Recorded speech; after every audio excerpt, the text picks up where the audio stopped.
राजत के गाँव मछिया हरियर बंधली अपन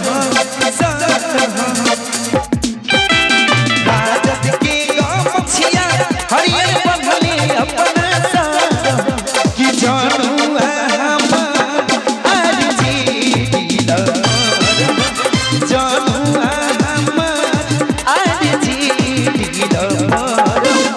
लाल के दीवाना लाल जी जसनी लाल के दीवाना लाल जी जसनी जानू अमर अरे जी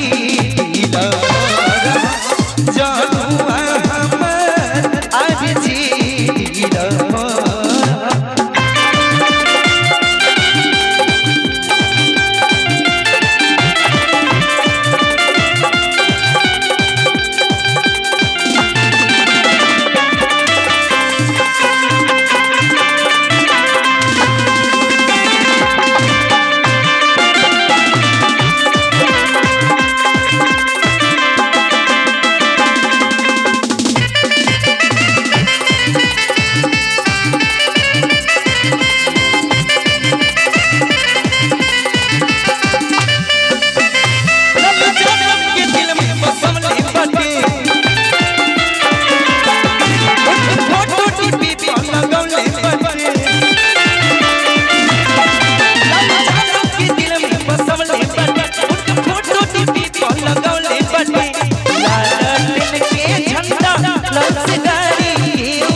अनिल समरत कहे गुंटुल कहे बारी के